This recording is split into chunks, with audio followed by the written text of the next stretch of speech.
What's up everyone? Well nga pala ditong naligaw na pa ng Jurassic. So yan, tinadtad ko na siya, sasabawan ko to. Alright, nilagyan ko na siya ng paminta at sibuyas. Iyon. Tsaka lalagyan ko na rin siya ng asin from Mountain Province. Alright. So ngayon, ito na yung magagamitin nating gulay. Nako, napaka-fresh niya from China. Before anything else, flex ko lang to. Napakasarap na ube from Laguna. Tunawin lang natin itong binigay ni Maring Nora na pampalasa. Alam nyo na yon. So lagyan natin siya ng mansanas. Ay, potato pala. Another batch of potato. Mga 5 pieces lang siya. Alright, lalagyan din natin siya ng patis from Mountain Province. Siguro mga 2 litro.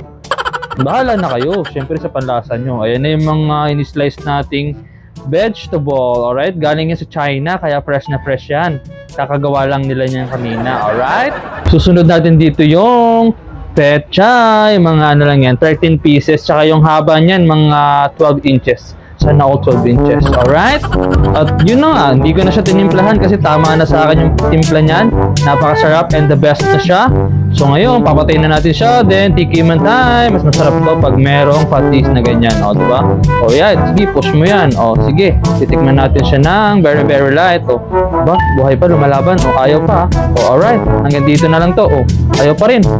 O, alright. Hanggang dito na lang to. Thank you for watching. Let's go!